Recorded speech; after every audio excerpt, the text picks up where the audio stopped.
right on the water. It's fucking rad. I have a balcony. Hell yeah, dude. Oh, hi everyone. Hard work, steely resolve, and sure grittiness. It starts with an attitude. We need swagger, okay? Regardless of what happens out there. Doesn't matter. Keep your swagger.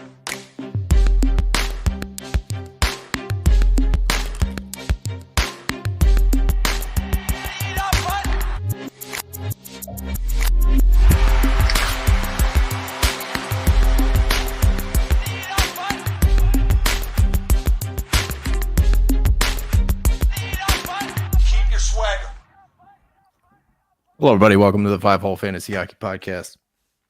Joined with me today, Raj and Maddie. What's up, boys?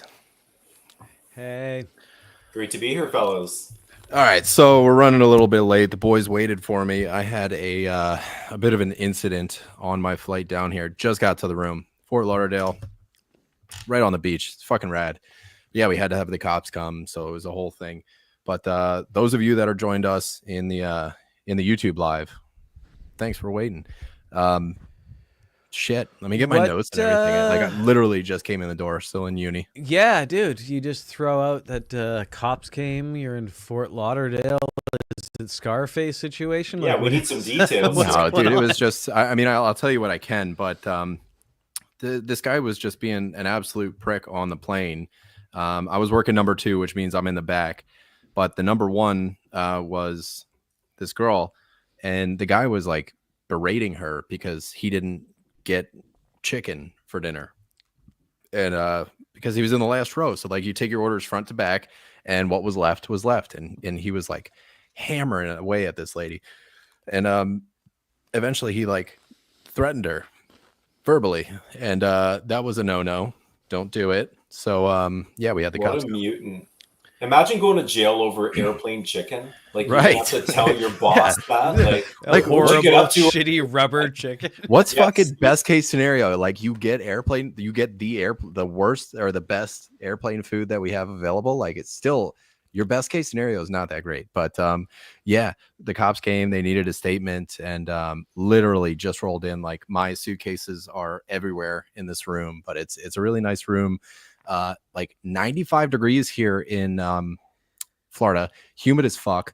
Don't have the air conditioner on for the sake of audio. So for anybody that's enjoying our audio, just know that it's coming at an expense. Coming at the expense of the video. Yeah, I'll at the expense of the video. I'll do an armpit check halfway through the episode. But what we got for you guys today is the week 2 preview. We're gonna be talking the teams and streams to target. If you guys want to find us, we're on Twitter at FHF Hockey. If you just got like one question, if you have a bunch of questions, the Discord's the place to go. 2,600 GMs, almost 2,700. But yeah, I mean, there's trade channels, ad drop channels. You guys are welcome to come in there and just hang out. And man, it's a good time. But let's hop into it. We're doing this live on YouTube. If you guys want to join us anytime, we'll be doing that. We're on Twitter now. Raj, you got that? Yeah. We're getting it's live on Radical. The Elon form. Elon machine. Cool. Yeah. Yeah. Well, feeling good about that. Needed fellas. that. Yeah. So let's get in. Maddie, you got some stuff here queued up for observations of this past week. Yeah, we can come out of the gates with a couple here. Let's do it. It feels like a year like any other, but there's also like the minutia that doesn't feel like any other year. Like Dylan Gunther, I see that's like one of your first bullet points here. So take us into it, man. It's been a lot of fun being back. It has, back, you know, baby. What? Raj and I were talking just before you got off that whirlwind van ride into the hotel room about just about how much fun Utah is right now. And there's a lot of things going on in the league right now, but why not start there? There's a lot of question marks in the offseason. They don't even have a name yet, but they're starting to get a place in my heart for sure. Barrett Hayton's scoring, Logan Cooley's dishing, Genther, as you mentioned, is on fire.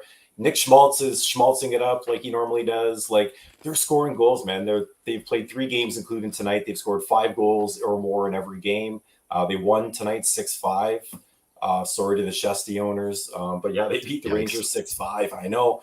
Like, they're fun. I mean, that being said, if you're an Ingram owner, like, maybe not the greatest. I think they've allowed like 11 goals over 3 games, but like he's one guy, and like you don't have to own their goalie. But we need a few teams in the league that are just, firing the puck in the net, and maybe they need to win 5-4. Like that's great.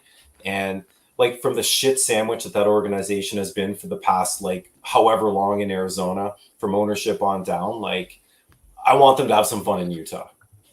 It's so much fun watching them. Like they're actually fun to watch again. Like Arizona, you wanted to root for them. You liked certain players like Right. Clayton Keller and things like that, but it's just I don't know what it is. Maybe it's the Utah Jazz owner coming out like spending money and like making moves that make them an exciting franchise, and just the atmosphere. Like they went from playing in a fucking college arena with curtains as their like it was bad, all right, and now it's pretty freaking cool. Great color scheme, by the way, guys. Great color scheme. Love the blue, black, and white.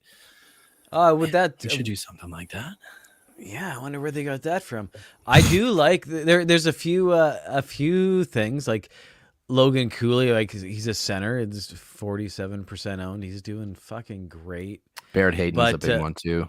He's on Barrett a lot Hayton's of people's a big mind. one.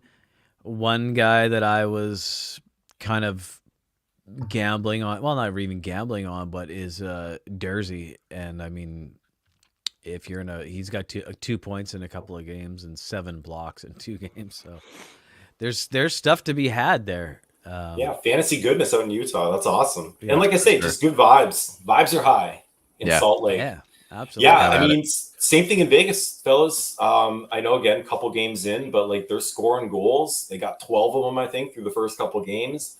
Most of that is Barbashev, Stone, Eichel. I think they have like half of those. The Olafson stream, I don't know who was on that. TJ might have been on that last week. Yeah, That's a your couple boy. goals. Shea Theodore, PP1, 5 points. Hurdle was quiet, actually, so I know he was a bit of a flyer for people late in drafts, but he's a bit quiet early on. But like, again, Roger might speak to this a bit, but like, I don't know how sustainable that might be, but early on, they seem to have a couple guys doing the thing. Look, top line is doing all of everything, and that's the thing. Like, they are a much different team. I kind of said in the preseason, I really think this is the first year where Vegas actually sucks, because top line is crushing it, like Eichel, Stone, Barbashev, but then you look after that, and it's That's the first been their time problem. Yeah. there's no one else. Like, it's always been in Vegas. It's like the problem is the top 9 all kicks ass, and now it's like after the top 3, nobody really looks good. Like Hurdle, I mean, I guess, but other than that, like there's a shallow team for the first time ever. I think we're going to see that a little bit later on. We're going to get into a team I'm a little bit down on in Carolina, but Vegas might be in the exact same spot. Just very top heavy. I mean, what's Barbashev's upside? I don't think he's ever got more than 50 points. Has he? Like, no, but there's other things that make him like really enticing. I think in Fantrax, the bangs are good. Yeah, the bangs are there. I think in Fantrax he's trial eligible, so that's huge. I don't know what he looks like in Yahoo in terms of eligibility. He's got to be, he's got to be at least dual. So I don't know. There's flexibility to be had there. The exposure is the biggest part of what makes him valuable. I don't know. Like you guys are saying, the depth is so brutal. Even when William Karlsson does come back, their defense might be the best in the league, but like forward depth is brutal. It's brutal. Like Braden McNabb on your third pair, that's crazy cool. But you look at like Dorofiev, like Holtz as your second and third left wings, that's brutal. Yeah, so you think how they're going to be successful? If they do end up being like a real life good team, they're probably going to do it winning a lot of low to medium scoring games, and like that's probably not the best for fantasy outside of 3 or 4 guys, right? Well, they got Samsonov, so they're going to have to work on their high scoring games too. Even when Karlsson comes back, it's like you have another center. Yeah. Now you have like 3 second line. Well, you have Eichel's a top line center, and then you have 2 second line centers and no wingers. Yeah, buddy. I see you got some stuff about Buffalo here too. Oh Like, man, like just dude, you're right. Over from a couple teams really knocking it out of the park to a team that just continues to disappoint. And I'm not very far from Buffalo, so I get a lot of their local media, and I feel for the Sabres because that drought is real, and that fan base really does care. But like they've played 3 games so far. I know they played a fourth tonight. 3 games and they had 0 points. They got their first win tonight. I mean, they got lucky, to be honest with you. Florida was so beat up coming in there. Like Matthew Kachuk's randomly sick, and like Barkov got hurt, and so like I think the stars aligned there. But like Buffalo's ceiling this year, I think, was like maybe like a bubble team into the playoffs. And when you think like that's 1-2 points one way or the other over the course of the whole year, you can't just come out of the gates 0-3 and get no points. Like that will come back and bite them. They weren't scoring. They had 3 goals. They picked up, I think, 5 tonight. So even that, 2 goals a game. And it's the same problems as last year, right? Like even tonight they scored 5, nothing on the PP. They're 0 for 16. Oh. Last year they were hot garbage. They were like 29th in the league. So I mean, like you take like the last 5-6 years of Buffalo, and it's October. They own October. They always come out of the gate, and then right around Christmas they kind of start fizzling out. But they're always like a hot pick early on. And this is just, I mean, I know last year was something else, but this very uncharacteristic of them. And I think a lot of like the Alex Tucks, the Tage Thompsons, Peterka, like things like that, they're in terms of expectations, I think we should just hold this an 82 game season. We're only 3 games into it for Buffalo players, but like tides have got to turn in terms of buy lows. Those might be the guys. And I wonder, further into the conversation, we can see where our confidence level is, right? Like, do you still want to buy these guys? Well, where would any amount of confidence come from? That's my question with Buffalo. And that's kind of like where it's been with Buffalo for the last couple of years. Like, where would you gain confidence? Like, Tage Thompson was incredible for about 60 games in his career, and other than that, that's he's got a couple goals. I mean, some people are showing nobody else has done anything. Like Darlene has been very good a couple times, mediocre a couple times, and after that, like the defense falls off like a bunch of solid third or fourth guys, I guess, but like there's really nothing on this team that reeks of consistency in any way. Like, I don't know. I don't know where any amount of confidence would come from. It's going to be one of those like small pond, and just how easy it's going to be a big fish there. And I think a lot of the guys are going to be able to be big fish there. Like Tage Thompson, I can see him being. Somebody has to score. Is that what you're saying? No, I'm saying there's tiers of players, Raj. All right, and no, like so, like I have a lot of confidence still in Tage. I think Tuck is going to still wind up being a 65 plus ish player. Yeah, a few of those guys got on the board tonight too. They put 5 in. I think Tage scored. Yeah. Tuck scored. Like there's Cousins, I don't think did, but like. The difference is like guys that get 60 points, which would be quite underwhelming for a guy like Tage Thompson. Like they're still going to find the net like semi often. It's just like for them to get to the next level, it's got to be like every game, a couple guys are stepping up, and it's just not happening. Nope. A couple of things that I had here, man, in Calgary, I don't even know where, like even their forward lines are really confusing, and it's hard to pattern out, but Vladar got game number 1, not Dustin Wolf. And that was very strange to me. A lot of people had Dustin Wolf pegged as like, okay, expectations are low, just like give him the games. And Vladar getting game 1. I did not expect that. Buffalo or Minnesota, rather, they're going to be carrying 3 goalies. Philip Gustafsson, the Gus Bus. He good showing so far. Fleury is going to do what Fleury does. The games are going to kind of work their way down, but they're talking about getting Wallstead some games. So 3-headed monster in Minnesota. How do you guys how you traverse this one? Like, I mean, I feel like Gustafsson's got to be the 1A, and then Fleury the 1B, and then Wallstead the 1C. Are they going to split it like that, or do we have a 1C in the league right now? Yeah, one of those two guys is going to have to sideshow Bob their way out of that job. And Wallstedt, like everybody talks about how good this guy is, and like again, I'm not a scout for goaltenders in the middle of the country, so like I have to believe these people who are paid to do it. Like that guy's really good, and he just needs an opportunity. And every year, Fleury just gets another year older. And we saw good Gus a year and a half ago, so like there's still some recency bias there, but like we literally need to see one of these guys fall off a cliff. And I said to Raj, like, I want to be the person that gets out early and grabs Wallstedt, because he could really run if he gets the net and that team, starts to produce. But like until you get some semblance of change there, like it's a three-headed, I don't want any part of it. Yeah, I mean, what's the upside with Minnesota? Like they're a good team, but they're contenders for the playoffs. They're not contenders for the cup. So yes, if there were two goalies, I could see putting eggs in that basket, but with three goalies, it's like Gus. And then I don't know, like spot streams for me on the rest of them. If there's a good matchup, I don't want, certainly go for it. I don't want half of a mediocre tandem.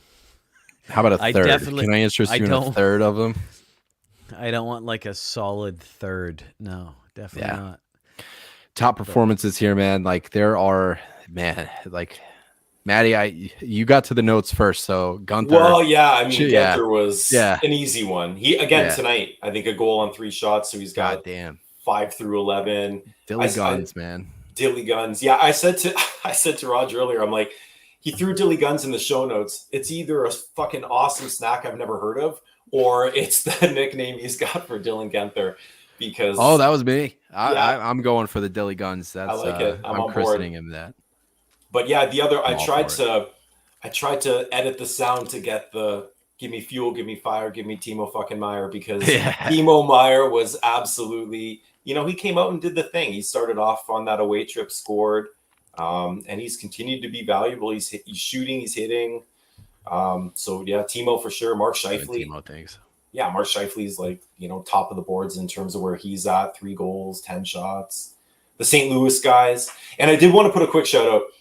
2 dudes basically just won games by themselves this week. Like the ageless wonder, Anze Kopitar, just decided to score all 3 goals and win for the Kings. And then Kucherov did it. I think it was last night or the night before. I think it was last night.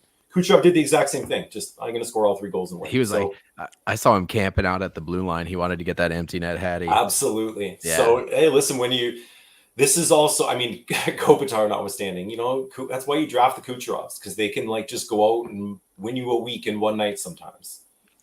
I had Ivan Barbashev here in addition, 3 goals, 3 assists, all even strength. I don't know what happened tonight, and I was dealing with fucking dickhead passengers. So Pavel Buchnevich also looking pretty good, 3 goals, 1 assist, 9 shots on goal. Lindholm looking pretty decent in Boston, doing his thing. A little bit of blocks, which is nice. Barrett Hayton, wanted to throw this one out there. 2 goals, 1 assist, 6 shots on goal. That was always my worry with Barrett Hayton, is that the shot volume was always kind of like Chandler Steven-y, and I didn't like that, or Chandler Stevenson-y. Didn't like it too much. Hellebuck, Montembeault, Shesterkin minus today, I guess, and Linus Ullmark looking really good. Montembeault did that thing again tonight, didn't he? I saw it somewhere in the Discord. Somebody was like praising Montembeault, so I'm just assuming he did good. I haven't had a chance to check. I want to say he got scored on shortly after whoever that jabroni was mentioned that in the chat, but I'm assuming they won. But yeah, I'm not sure he got the donut. Yeah, 4-1 against the Senators. So that they took down my my Ullmark. Bummer. Oh, still look at that Slafkovsky getting on the board. Love that dude. Hell yeah, dude. 2 assists from Fuck yeah. I'm throwing out a big Atotiso for Lindholm. I mean, like, I'm so mad that Vancouver doesn't have Lindholm anymore. Oh, you didn't like that trade? It was what, Zadorov and Lindholm for Jake DeBrusk and Danton Heinen or some shit? I know basically, it was all savings or signings or whatever, but yeah, you guys just like DeBrusk is actually he's right. fine, but Lindholm is like, he's a game changer. Like Lindholm is a fucking dude, and he's proving it again. So that's he had all that one of the guys for me. on those shitty Calgary teams for so long, and then he came over and got banged up a little bit, and all of a sudden you're out of town. And Parrots are on in the chat here talking about Matt Boldy looking good, looking real good. Yes, he is. Absolutely. Big names who flopped, man. There's quite a few. I mean, it's like most of Edmonton. They just not been like it. It extends even to Skinner. Skinner gave up terrible stat lines. Owned him, can confirm. That was a tough opening game. McJesus, same thing. No points, sound the alarm, no shots. Brutal. Weird to see no shots. Matthews too, like in Toronto, they played 3 games. He's got no points, 14 shots on goal. He hit at least 2 crossbars in that Montreal game himself. But you know what? Like, obviously, again, Matthews is going to get his goals. But like, you start ringing off crossbars and going 14 shots without scoring like that, you start thinking like 69, like down to like where you start to erode that ceiling a bit, 66, 63. You know what I'm saying? Nice. Like, so yeah, nice. But so I mean, I think it's something to keep an eye on. Pettersson in Vancouver, Raj, I mean, our guy, 1 apple, couple shots through 2 games. Like, are we firing him out of a cannon, or saner heads will prevail with Elias Pettersson? And just before that, Darlene. I don't know, man. Buffalo. I'm pretty sure Philadelphia might just be the better team. That's all I'm saying. I think, it's on record here. Philadelphia better than Vancouver. Raj, quote. You have anything to say about that? Did you look at the record last year? I think like Philly destroyed Vancouver both games last year as well. Yeah, it's such a weird one.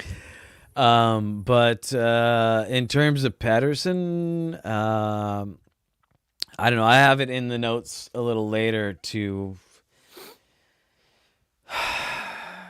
pick him up. Yeah, you sound enthused pick him up. It. Yeah, he's. Just I don't know. On like waiver wire. No big deal. He's no, but like trade. Because there are people who are very down, like very, very, very down. And I think that a very down season for Pettersson is 85 points. Bunch of parades. You might be able to pick him up at an 80 to 85 point value around now. Even it's ridiculous because it's 2 games.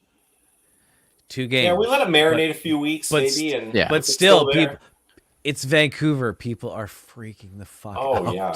I mean, this is big. That's the kind of thing that's the kind of thing where you might be able to say like Jordan Kyrou is just as good as Elias Pettersson, so let's trade. I'll throw in an 8th round pick. Make it happen. My boy Zibanejad, just doing cardio out there. Nothing. He had a shot tonight, so that's cool. But other than that, straight goose eggs. Every single game so far. That's brutal. 11 goals, man. They've scored 11 goals, and he's been got a part no of part none of of them. anything. IPP 0. 15:44 time on ice in his first game. 23:54 in this game. It was OT, so that's not like he was probably out there for OT. I wonder what the first 3 periods, what his time on ice was. That sucks. Swayman won, but he gave up 4 in his first game. Did I write this? Who wrote this? I threw that in just for tonight. Okay, I was just saying. Buddy, I got you. Yeah, you were dealing with an air emergency, and I needed to make sure the Swayman note was. I was like, up to standards. This is my color. I don't remember this. Am I that fucked up already? But yeah, I mean, there's like. The goalies are just being weird again. Artur Silov's being strange. Stuart Skinner being strange. Georgiev and Justice and then both put up just crappy games. Anunin, I think he had like a 500 save percentage. Georgiev wasn't much better. And then Colorado picked up Capo Kakinen off waivers. What do you guys think about this? Like, is Colorado kind of signaling Georgiev got the start tonight? So is it Anunin? Is he getting sent down? Are they just getting insurance? Like, what do you think? I know they got what's the guy's name? whoever the other goalie is. I forget his name. Kenny's gonna have to remind me. Kenny's gonna fucking ream me out because I forgot. But In Colorado? yeah, they have some Russian dude, but yeah, I forget it. Like Nabokov. Yeah, they just drafted him this year, and obviously he's not gonna be playing. But I don't know. I'm sorry, Kenny. But basically, what I wanted to say is, like, what do you guys think? Like, they picked up Kakinen. Does this say anything? Like, is there anything worth reading into?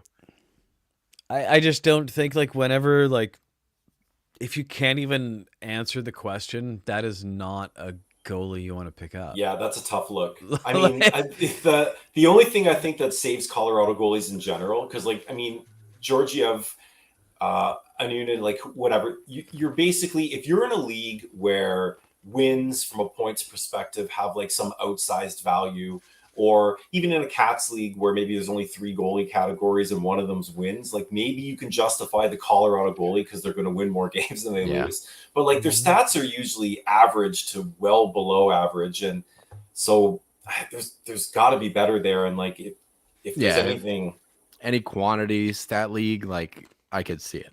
Quality, like quantitative versus quantitative, like that's where it gets a little messy, is because the quality is going to be shit. I get what you're saying. That's, man. Well, I'd be more apt, especially given the schedule next week, for example, to take like the number 1 goalie, which is probably Georgiev, or I guess. But then it's going to be probably several other Bs, 1 Bs, 2 Bs going forward. So, Maddie, you got a quick chat in here. Why don't you throw her together?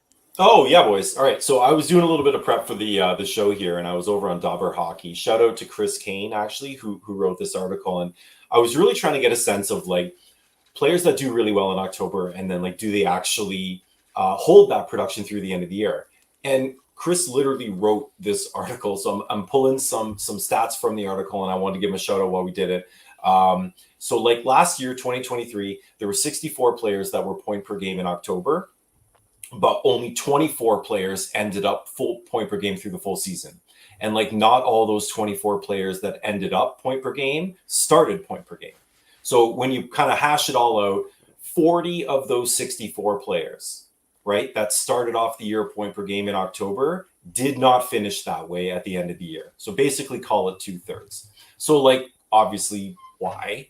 And so we step back, we peek under the hood, and we start seeing like deployment would change, shots on goal per game would change, unsustainable shooting percentages would find their level. Like effectively right now, I'd say from anybody from a finance perspective, like you basically hold an option on this player's full season production. But like anybody that holds options or understands how they work knows that like time is your enemy. Fate is a bitch. So the same thing is happening with these players and their value. So like when to move on versus when to like trade or hold one of those players, like those are going to be the things that are going to make long-term success happen for us. Like for every Frank Vetrano that you can pick up last year in week 1 and hold him for even him, like by February or so, he was not helping you at all down the year, but people were still holding him. But that first 2 or 3 months of the year, he was awesome. But most of those players fizzle out and kind of find their level. And like this year, we got some pretty early examples of that. We got Alexis Lafreniere, Barrett Hayton, Buchnevich. We got Barbashev and Appleton that we talked about before. But like all those guys have different deployment, different power play time, different everything. So like, you know, how are you guys looking at early season hot streaks and when to like hold on versus, you know, maybe cut bait or trade?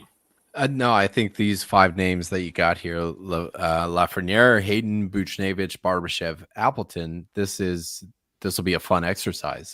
For me, like, and I don't want to speak for you guys, but I feel like Barbashev, Appleton, they get cut out right away. So if I'm going to rank, it's going to be Lafreniere, Hayden, Buchnevich, and that is a much harder tier to start to kind of like tank, to rank rather. Buchnevich might be the top for me, and then Lafreniere, and then Hayden in terms of like, I guess, confidence level. like in terms of a long term hold. So I think when to answer your question for how do I evaluate what like who's worth holding and who's worth I guess just like fringe is that right? Like fringe, somebody that like hair trigger kind of like Yeah, okay, like you you're know, an asset 2-3 games. manager, right? Yeah. You're a fantasy hockey asset manager, and all of these players have values that start off one way and turn out a very different way. And so just thinking about that can remove a little bit of like the ownership bias of like I want that guy or I need to own that guy, and more just being a bit more abstract about standing back and being like, okay, what are they actually doing for me now versus what they did for me maybe 3 weeks ago, Yeah. right? Or that hot start that maybe fizzled out. I think It depends. Go ahead. It depends on what have they done before, and that's like what I was saying before. That's why I'm never willing to invest in a rookie or the first couple year player based on projection, because it's all nonsense. Like unless it's like, and this is all, we had a huge like 45-minute conversation before we hit record today about this, but like there is Austin Matthews, there is Connor McDavid, there is Connor Bedard, and you know about those guys from when they're 12, 13 years old. And if they're not those guys, they're Alexi Lafreniere, they're Capo Caco, they're, you know, like. Are you telling me you don't believe in Jet Luchenko of the Philadelphia Flyers? It's got a hell of a handle. If his game's anywhere like his handle, I'm in. I'm just telling you that, No, like, I get it, even yeah. right, you know what I mean? Like right now, like it's how unsexy was it to draft Braden Shen this year? Yeah. And what has he done compared to any? But then you any circle of the back flashy- to the tenet of this article, right? That Chris Kane wrote that, you know, is it October or is it the full year? And that's where we start to kind of like turn Yeah, but black and it's- white into gray. But are you going to just eat shit for 3 or 4 months Absolutely not. and then catch It's not up? on the menu. It's not on the Right, menu here at 5-0. or so are you gonna like? And that's the thing, and that's a thing that I've heard you say a lot of times. Like, unsustainable doesn't mean it doesn't exist, right? Like it's Yeah. it's happening now. Braden Shen is fucking crushing it right now, and yes, he's See, all Braden right. Shen, right? So that's where I So want to deal that's with where it. I want Take to those chime points. in is like for these guys, their deployment is going to be the kind of like the deal breaker, whether or not I believe in them. Like, so Barrett Hayton, line one, I'm a big fan of where he's at. Lafreniere, what is stopping him is the Rangers power play is so set in stone. Like the low man on the totem pole is Chris Kreider. And if you look at his power play points per 60, he's like top 10 in the fucking league. So for him to get off of the top power play in New York, it's going to take a miracle. And it's not going to be Chris Kreider's job to lose. It has to be Lafreniere's job to earn. And that is not going to happen when you're playing with like, and no disrespect to these players, but like Philip Hedl and Keandre Miller on the second power play unit, there you cannot build a resume to beat out Chris Kreider from that unit. So when I look at these three players, Lafreniere, Hayton, and Buchnevich seems like it. You know, I keep going back to, and I force this conversation to rank these guys, but Buchnevich would be the top guy for me, just because there is an easier path to top power play. There is an easier path to top 6 minutes and things like that. So. Barrett Hayton, Raj, I'll give you your flowers here because Hayton hasn't done it in the past. So there's not a level of trust there. There's no rapport.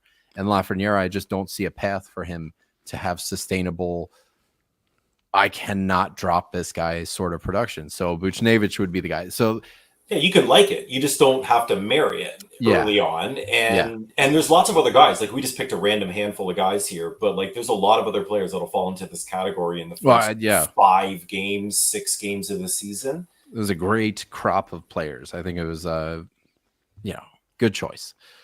All right, let's move on. Check in on the last 3 streamers. I'm gonna pat myself on the back here. Hopefully I don't stretch anything but Barbashev and Olofsson did it all right. And Shen, Raj, you did a good job. Craig, we're going to give you a pass this first week with Jack Quinn.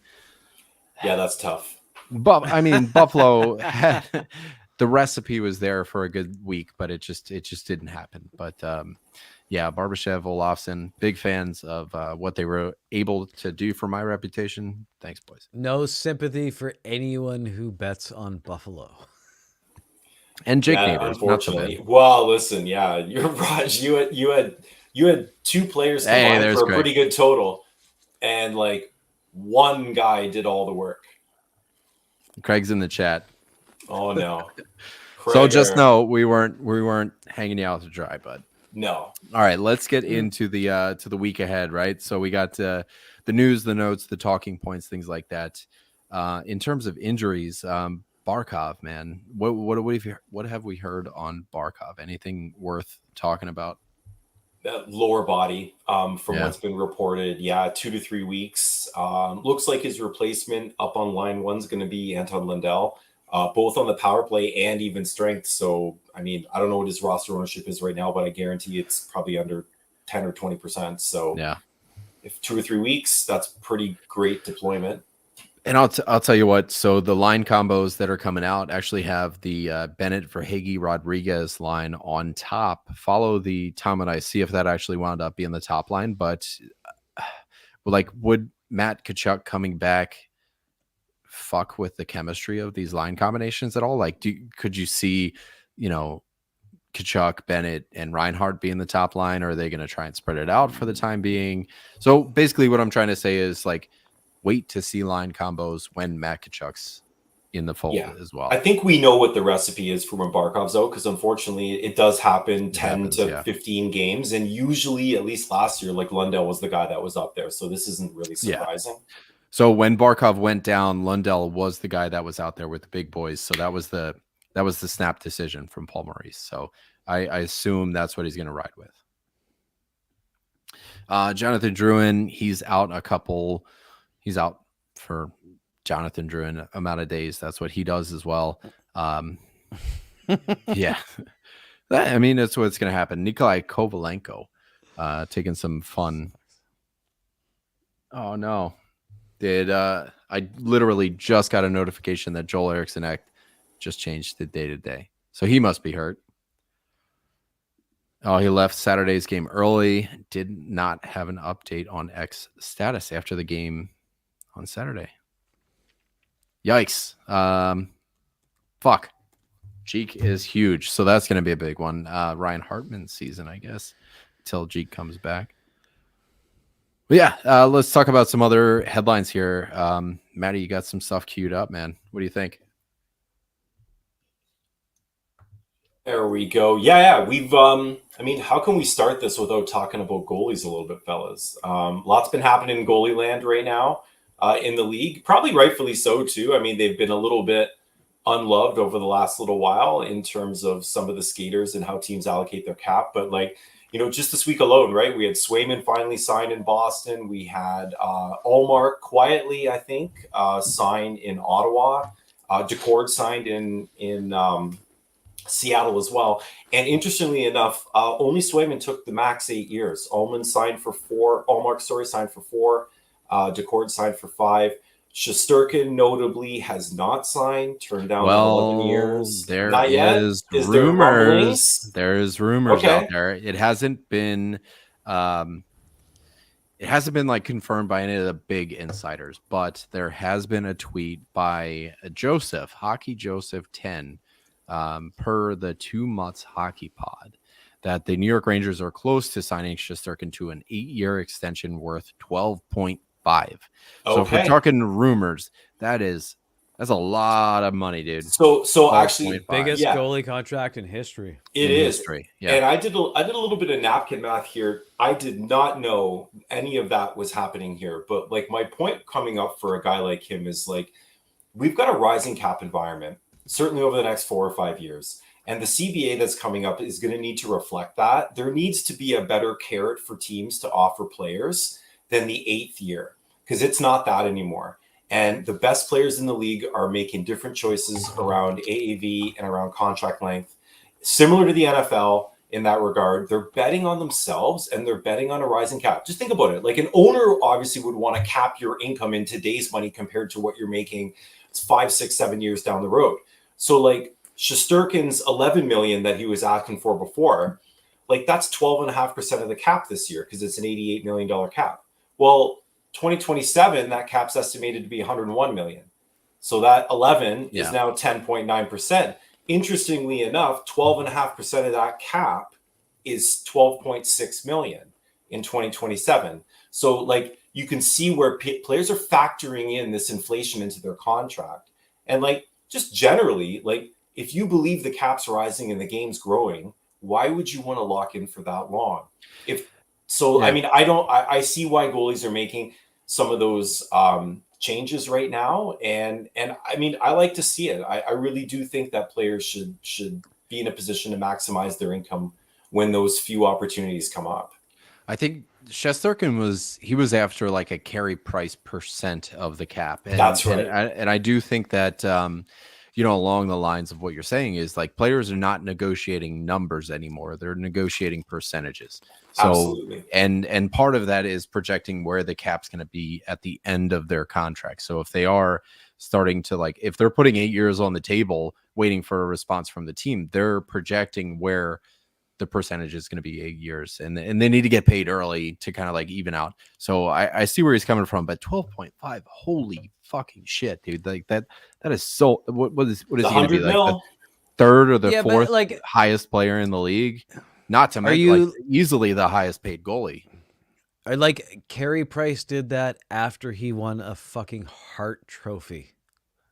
He was one of the only goalies in history to win the Hart Trophy, and then he got that. He wasn't some guy who's not that even made the finals. About the Canadians than it does about Carey Price.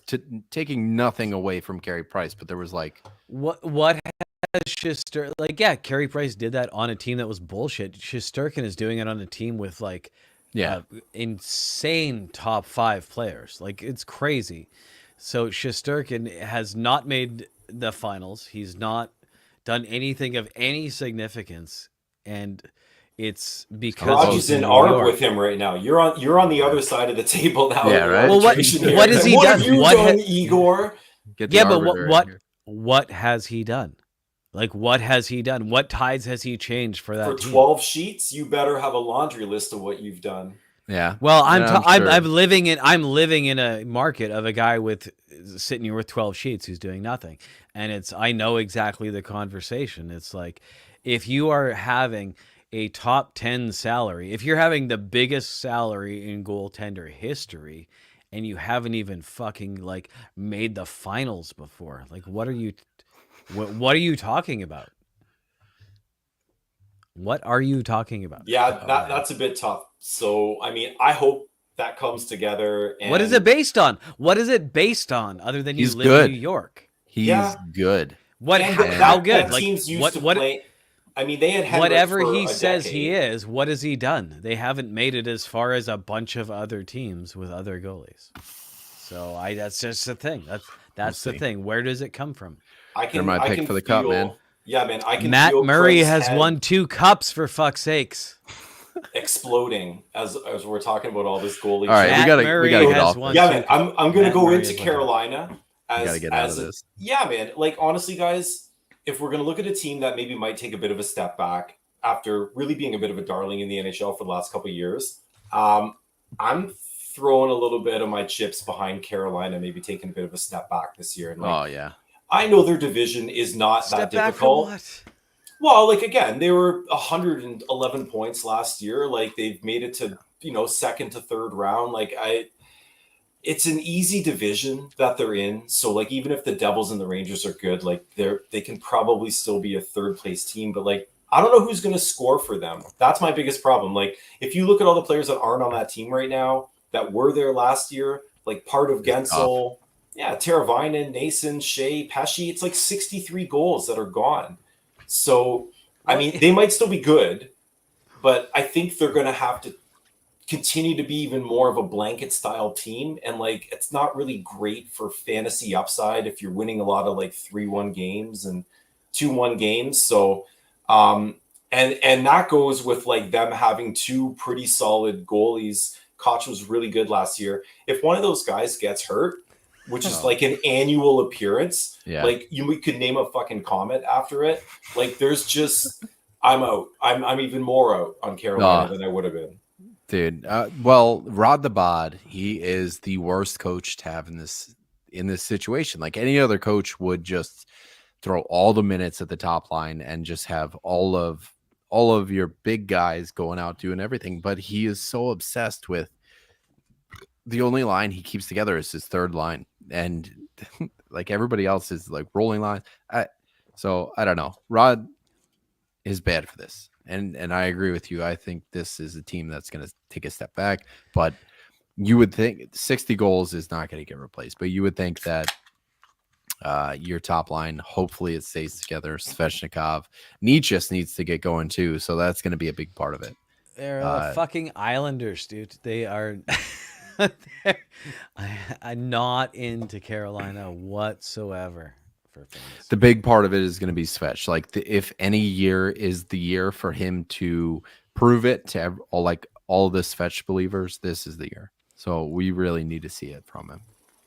Yeah, we've now again before we kind of move on a little bit, we do have a few more injuries we can kind of get into. Should we hit that a little bit before we get into sort of next week and schedule? Like a few guys just of note: JJ Peterka day to day, he's got a concussion. I think as early as next week he could be back, but Benson's up on line 1. Zucker was up on power play 1 actually, although they didn't do shit. But like maybe he will do something up there if he's up there. Sharangovich in Calgary. He's going to be week to week. He's on the IR with a lower body. Looks like Zari's up on power play 1. Do you guys know who or what a Samuel Honzek is? Because they're up on line 1. He was the preseason tied leader for scoring with Matvei Michkov. Okay, well, there we go. Yes, and man, there's a lot of hype there because of it. Is he this year's Ty Ratty? Right. Let's do it. Let's fucking go. Yeah, Calgary is an enigma, and I have no sense of pattern recognition when it comes to Calgary. So they're going to be a fun team. And by fun, I mean frustrating team to own in fantasy this year. But Huberdeau looks back. I mean, fuck, he's looking decent. Hell yeah. Is he straight back for a 50-point pace again? Well, I'll take the over. 18th rounder, maybe, or whatever he was. Yeah. Like maybe there's some easy. That's over. We're taking a flyer on. Yeah. Hell yeah. I know I did. We've got. I know we mentioned Barkov earlier, but Kachuk as well missed tonight's game. I think it's just a sickness. He's coming over later. I'm down here in Fort Lauderdale. Maddie's coming over later. Nice. He called out sick so we could hang out. They come out of the gate early next week too. They play 3 games like Monday, Tuesday, Thursday. So he's got to be back into it. Yeah. Saros played tonight. He missed the opener, but he played tonight, so he's fine for next week. Celebrini, he's on the IR from Saturday for upper body. Like first game, first goal, and that's first tough. Injury for the kid all in the same night. But if it concerns you who's taking his place, Mikhail Granlund's up on line 1, PP1.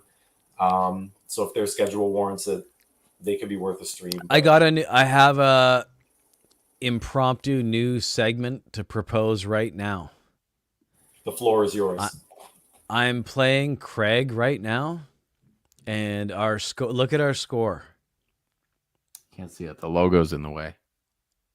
Well, it's 89.45 to 90. So we're within. Yeah, we're within half a point of each other. Yikes. I feel really bad for my opponent. He's having a pretty good week. He's got like 90, 95 points, and I'm like trucking him with 140 or something. It's on same thing in the content creators league for Fantasy Puck. Like I'm playing data draft this week, and I have like 240 points. I have more points than he's projected for on the week, and I feel bad. Last episode, I was up on Craig by just an absurd amount, and I brought it up so many times. Coming back. So I want to say, fuck you, Craig, for coming back. That was my one, like, you know how you have like the stress of not winning every week? I was like, good, I'm just fucking crushing this guy right now, and it's like it's Craig, so that feels even better. Nah, I got Joel beating me in the listener league. Let's blow through this week coming up. the tips for the week for me, like it's kind of an echo of last week. Just keep yourself steady. Your guys that are not performing, Elias Pettersson and Mika Zibanejad, and like the guys that you spent top 5 round draft picks that are not hitting just yet, those are going to be the guys that other people are going to be knocking on the door of your home to try and buy. And I think like the player that you drafted, it still exists somewhere. It's just hasn't shown themselves through 1 or 2 or 3 games in the year. This is a long season. You got to wait maybe it's week 1 that it's hurting you, but it's a long season. Just give yourself the time. But in the inverse, don't forget to be kind of like on the trigger for these hot streaks, like guys like Barrett Hayton, Buchnevich, guys that are on the way. Like fuck, if Evgeny Malkin is like 54% rostered and they have a perfect schedule next week, Crazy, man. Yeah, just make things happen. So there's guys. This is the month. October is the month where hot streaks become long-term holds, and that hair trigger that you have, that's what's going to make or break sort of the long-term hold thing. So diamond hands on your high draft picks and just play the waiver wire. That's where I'm at. Kind of a good little segue into what I was going to sort of mention too. It's like, we're likely still a week or 2 early from really get into like full blown panic mode. Certain markets are a little bit in advance of that. Raj mentioned Vancouver, Toronto, you get 3-4 games in and stuff's not happening and it's full blown, but start to pay attention to who's freaking out in your league. Because again, you're playing all these other managers and they all have different personalities. Fantasy hockey is a marathon. It's definitely not a sprint. So like you can capitalize on the impatience of other GMs, especially if you start to know their tendencies. So like I say, you might not, we're 2-3 games in, we start getting 7, 8, 10 games in, and we still are seeing some weak performance in some top players. That might be where we can start to really look to go on offense and acquire. Oh yeah. Like you were saying about the options, like October is the month. October and early November is the month to really capitalize on buy low. And you have to find the weakest link in your league. Start knocking on doors. I mean, find out who is like really nervous. The thing that you don't want to forget about though is October and November. That's 8 weeks. And at the end of the season, those 8 weeks are worth the same as the last 8 weeks. It's the same as the last 8 weeks of your season. So don't hold out for 8 weeks saying, well, I'm going to keep these guys for the last 8 weeks of the season when it all comes down and it's important. Well, it's like you're out of the playoffs. Yeah, or I need to win them all.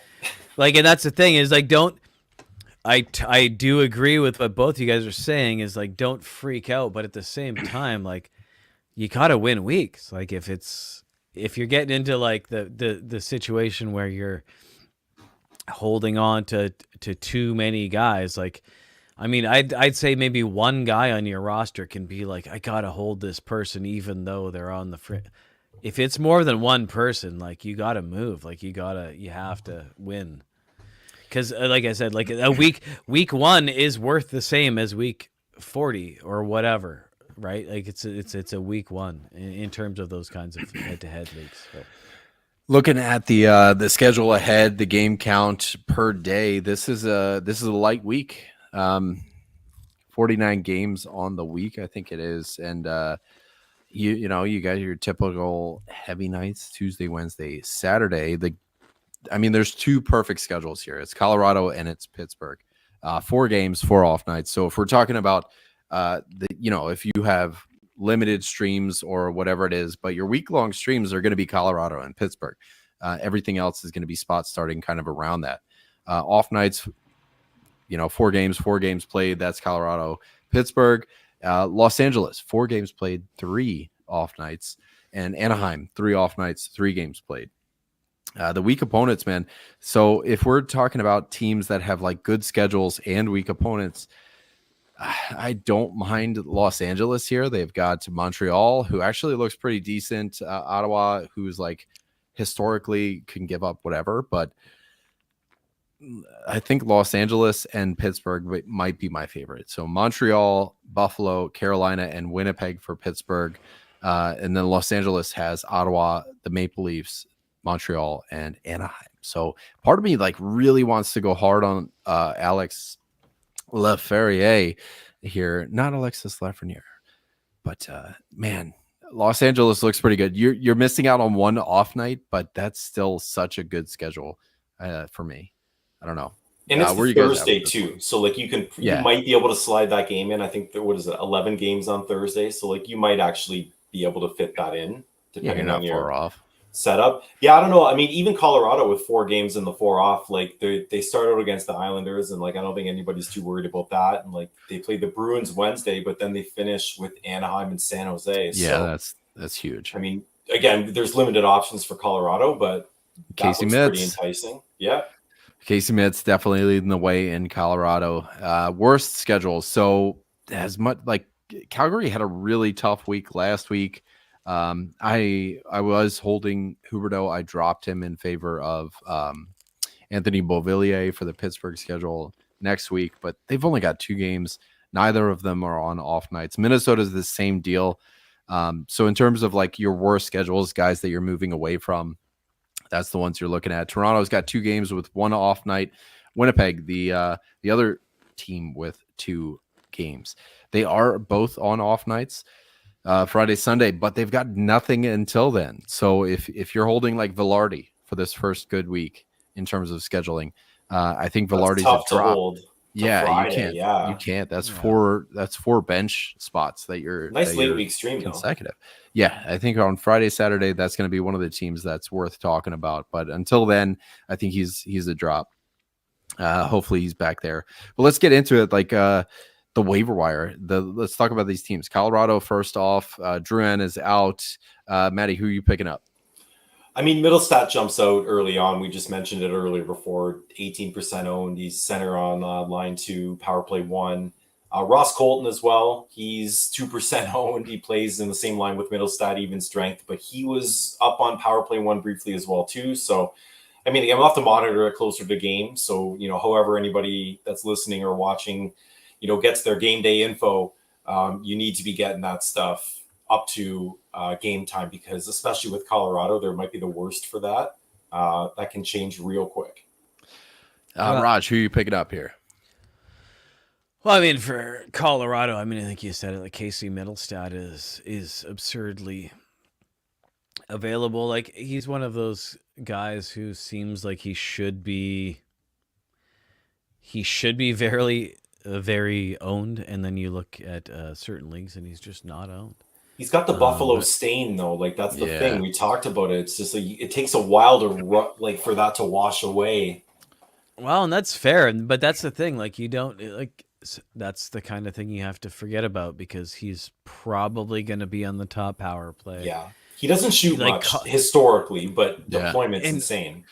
Yeah, well, and that doesn't matter. Like unless you specifically need shots, who cares? He's probably going to be playing next to McKinnon, because the thing is, Colorado is not Colorado from 2 years ago. Like they are missing so much. This is a different team, yeah. They're like they are a one line team, and I mean the one guy I want to tell you to pick up Ivan. Yeah, because fucking Ivan. Did he get sent down? Is he still playing? I don't know, and it doesn't matter because he's not worth picking up. But so Ivan. Beyond that, it's just like they're not the Colorado of the past. They're not. I want to get a pulse on your guys' opinion. Like, if Drouin comes back, is he somebody you're worth talking about? Like, I had him streamed last week, but he threw up zeros. He was he doesn't do it for me at all. Like NPC way too much. And like the thing is, he does it in like the absolute most primo deployment situation you could possibly be in.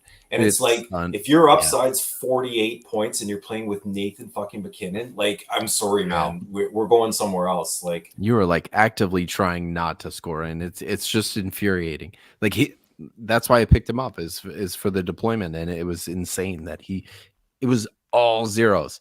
Time on ice was the only stat that he recorded, and it sucks. I'm looking at Kovalenko, like Drouin. we'll see what happens with him. Middlestat center only. That might be something that steers you towards Kovalenko.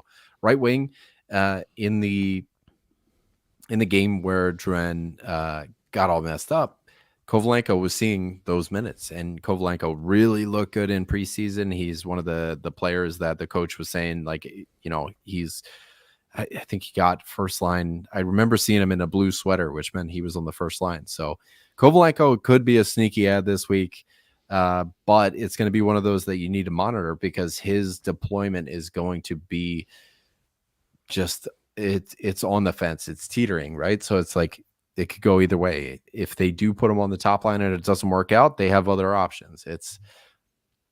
I don't know. It's a really risky one, but I like the upside that's there. The floor is just as scary though.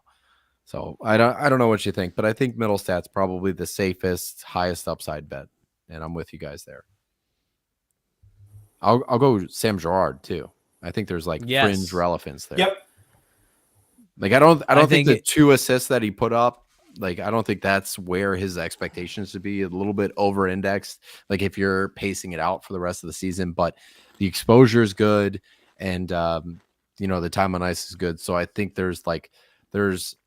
he can get these oopsie points all back and forth. So if something goes off his butt and he gets some points, fine. But, he's out there. So I don't mind it. He was a darling a couple years ago, right? Like he's good. But yeah, I mean, he's obviously not going to go point per game for the season. I don't think with Cale Makar and Bowen, other guys. Like he's the third place at best at times, but third place. Bowen Tay's up there too. Could be good, right? So Pittsburgh, man, there are some fun ones here, and I think again, Maddie, you beat me to the notes because I think Beauvillier is the answer, but. No. Is that top line, like, is it solidified?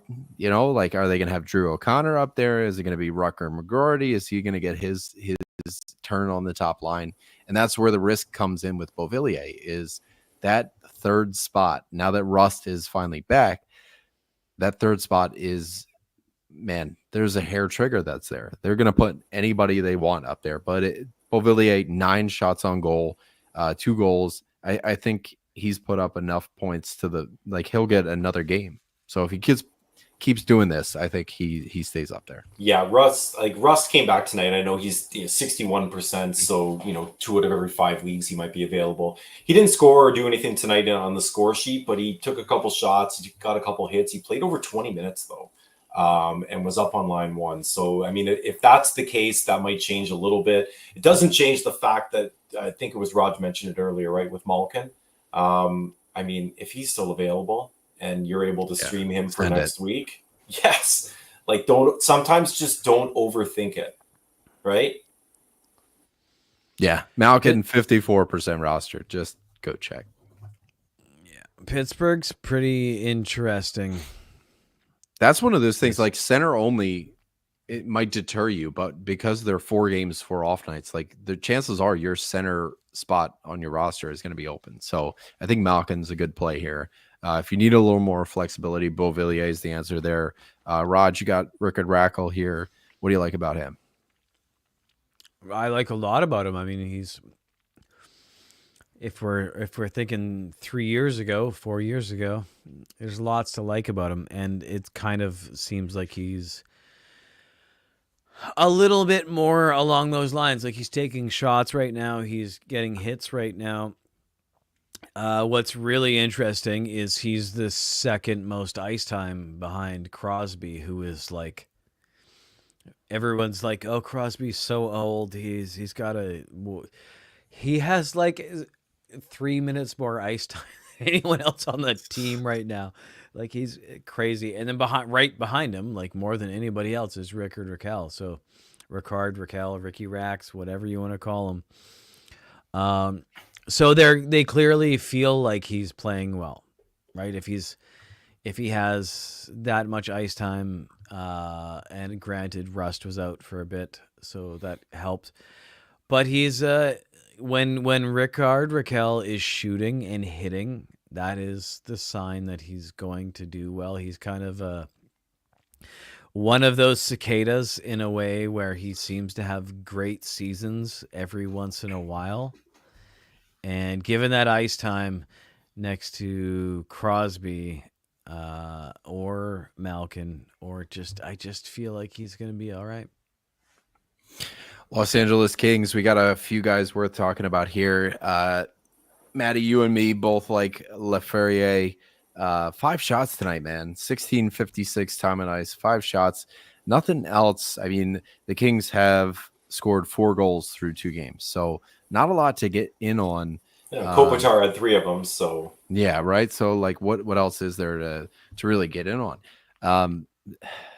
Laferriere, like, he's got a bullet, dude, and he held that line 1 roster spot throughout preseason, and I think a lot of it had to do with the Kings wanting to move Byfield to center. So Laferriere was just the option. He ran with it, and it working. He is 2% rostered, line 1, power play 1. There is no reason not to like this guy, and I know we're big fans of this guy here. Yeah, a lot of really low-owned players you could stream from the Kings if you're into that this week. Like Danault is only 7% owned, second-line center, power play 2. If you're in a Bangs league, Tanner Jeannot, 17% owned. Yeah, he bang. I mean, he hasn't really been doing a lot of anything so far this year, but again, small sample size. Brant Clark, I think you were on MTG as well too, right? Second pairing, but PP1. But like, the guy doesn't play a lot. Like, he should just be on the ice more. I'm not sold on Brant Clark. I know there's around the water. The Kings are either, yeah. The water cooler is kind of like in the fantasy circles. They're in on Brant Clark, but I'm more of a Jordan Spence kind of guy. I think he's gonna wind up taking power play 1 over for Brant Clark. I got to see how Los Angeles is doing in terms of their power. Like, have they scored at all on the power play? There's 3 goals all year, or 4 goals all year. Have they done anything on the power play? That's power play 1, power play opportunity. So I guess 2 of them have been on the power play. Jordan Spence has a power play point. I don't think Brant Clark does. Does he? Nothing yet. So, I mean, how short's the leash? We'll find out, especially if they're, they're 1-1 now. So we'll see what happens. But at Los Angeles, that was the team that we're talking about. Like Thursday, 11 games, you might be able to weasel somebody in terms of your roster makeup and things like that. So Los Angeles could be one of those teams that, at least you're going to get 3 games out of them. Laferriere is somebody that I'm really looking at. Brant Clark would be right behind that. I mean, you said, who is it? The banger. Tanner Jeannot. I think he's up there. Who's the other guy? Trevor Moore. I think, there's some bangers out there. I think Los Angeles has some hidden gems worth talking about. Brant Clark, top power play, time on ice is very concerning, like we were talking about. Anaheim, man, like, this is what they do every single year. Vetrano's 83%. Everybody else is like 35 or lower. So take whoever you want if you're into that. They're off night leader every single year, and this week's no different. 3 games, 3 off nights. If you can find a Monday, Tuesday back-to-back, like Florida, the New Jersey Devils, you can get like 5 games out of 2 roster or 2 transaction spots if you move over to Anaheim after that. And Anaheim has a ton of options. Maddie, you said streamer's delight, and you're not fucking wrong. Yeah, it's true. Like, the whole roster is basically at your disposal. Like, Bang Daddy Gudis is 33% owned. You mentioned Vetrano. The entire rest of the team is like 20% or less. So like Karagoche, Leo Carlson, those guys are having some fun up on line 1. Like Troy Terry's there. Trevor Zegras is there. It's almost like the young guys from Anaheim and the like new young guys from Anaheim. And there's a time on ice battle kind of happening there that I think we're going to see play out. But like, I got a lot of time for a Carlson or a Gauthier stream, maybe much more so than like Troy Terry or Trevor Zegras. But both on line 1, both on power play 1. Olin Zellweger is your power play 1 quarterback. Minchukov, he's on power play 2 right now. That's where Vetrano is too, which is a little bit strange. Like, he's the highest owned guy in Anaheim, and he's a power play 2. So I don't know if they're running 50-50 power plays, if what's going on there. But we're looking at Troy Terry, Mason McTavish, Cutter Gauthier, the shot master. Does like he didn't like our shade of orange, I guess, so he's going over to Anaheim. So whatever it is, Still raw, isn't it? I'm not endorsing any picks from Anaheim. Because they're all rookies. I don't think we're going to get a good word out of you on Anaheim all Well, year. look at Colorado's schedule. They have the perfect schedule, Yeah. but they also have San Jose, Anaheim, Islanders. Yeah. I mean, there's a lot of. I mean, there's other options, dude. There's other options. Moving into the 0G segment, if you need to be moving some transactions for your goalies, man. 6 teams with back-to-backs: LA, San Jose, Buffalo, Florida, Carolina, and New Jersey. Is there anybody you guys are liking? Raj, I see you got Lankinen up here. What do you think? Did he play? I mean, he was up against Philly. Yeah, but Oh, man. He wasn't bad against Philly. I don't know. No, he wasn't. The team was. He wasn't. I don't know. 0G. If you're gonna go that route, then you're kind of like hoping that you don't need points in any other areas. So I don't know. I would say like just as far as what people might have been expecting. Like I know a lot of people were expecting Seelovs to be the guy pre-Demko coming back, and just after, even though Lankinen lost after 2 games, there's no question that Lankinen is going to be the goalie until Demko comes back. It became so clear in 2 losses, 2 1-goal overtime losses actually, but one guy was bullshit and the other guy was. Some of those Sheelov's goals were hard to watch, man. Yeah, it was just like almost like there's one guy who's not complete bullshit. So if you're going 0G, I mean, if you're going to go that way, that would be one that is there. And the Canucks are going to not be for everything. So we do actually have, what do we got? 6 teams, like you said, TJ, that have back-to-backs this week, right? So Florida and Buffalo both get Columbus on the second half of their back-to-back. So like that's worth keeping an eye on. LA gets Montreal on game 2 of their back-to-back. San Jose, like we just talked about, they actually get Chicago game 1. I don't know who that's better for. Like I don't know if that's like Chicago gets San Jose game 1 or San Jose gets Chicago game 1. Like I don't know who that's better for, but that whole game just spells shitstorm. Like it's gonna be fucking 7-8, you know. But like there are opportunities there. Like Devin Levi's 9% owned, Spencer Knight 4% owned in Florida. Like I know he lost tonight, but like the team kind of hung him out to dry with the injuries. Big save Dave Riddick, like in LA, he's gonna get that one half of the back-to-back. You can get either San Jose goalie, they're both like 2% owned. So like there's options there if you need to stream a little bit. I mean, Levi, if Buffalo figures it, a little bit of something out offensively over the next game or so, then maybe Levi against that Columbus start might be worth taking a look at.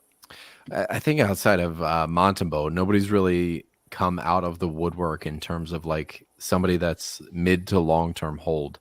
And Montembeault himself is somebody that's 54% rostered. So hopefully you don't miss that boat. I think he might be the early season guy to get in on in terms of long-term hold. Montreal might not have the best schedule this week, but if you're just looking for a stream, if you're just looking for a spot start, those are the guys that that Matty was highlighting there that are going to be worth talking about.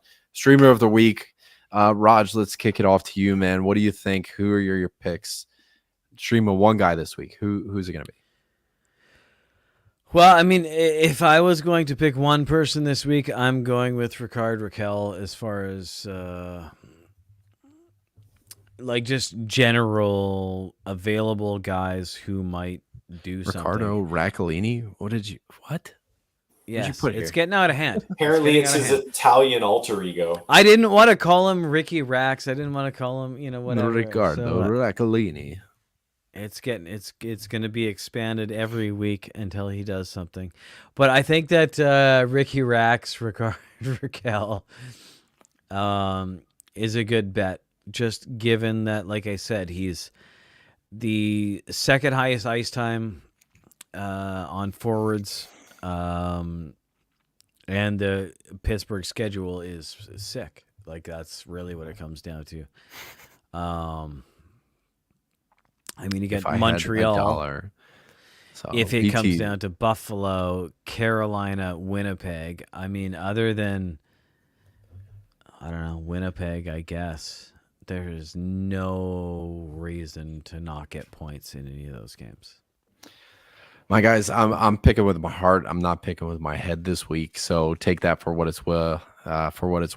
Alex Lafreniere, I think this. I really do think this is going to be his coming out party. I think this is the week where the line one, power play one starts to catch up with the game log and the box scores. So, like, you can't.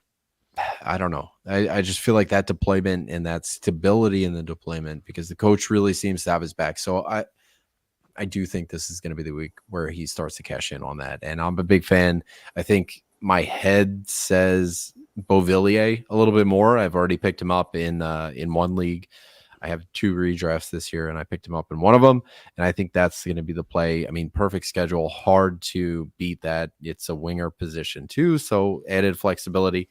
Right next to Crosby. Lots of shots. Big fan of Bo. So those are my 2 picks. What do you think, Matt? Really tough to argue with either of those. I mean, if we're going with just one, I'm going to stick with Casey Middlestat. I mean, great schedule, great deployment. Although, I mean, if we were going a second, Leo Carlson / Gauthier would have been, and I initially wrote down Carlson. I actually probably would go back and switch it to Gauthier, but either one of those guys I would absolutely ride with this week too. Quality of these players is up there with deployment. So when you factor that in with, you're going to get all 3 to 4 of their games and the production of it through the week. I am perfectly okay pushing my chips in with either of these guys. I just want to say on record right now, like, I'm salty as fuck with Cutter. So I am not going to recommend him at all this year. So listeners, you're going to need guys like Maddie around that are going to tell you to pick this guy up, because it's not coming from me.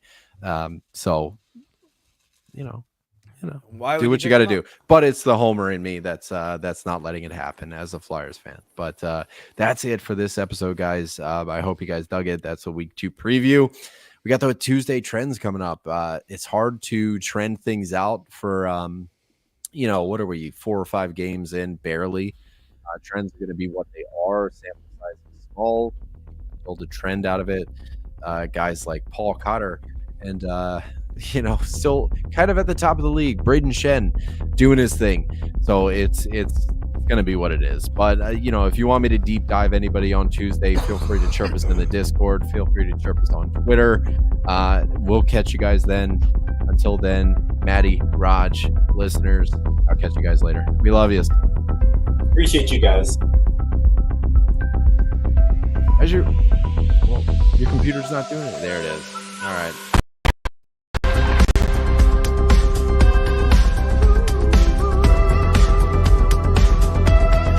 It's the full version. It's the full version. You got the whole thing. God. And finally turn the air conditioning on. This is fantastic. I'm gonna check out this balcony too. Yeah, you burned it. Oh yeah, look at this.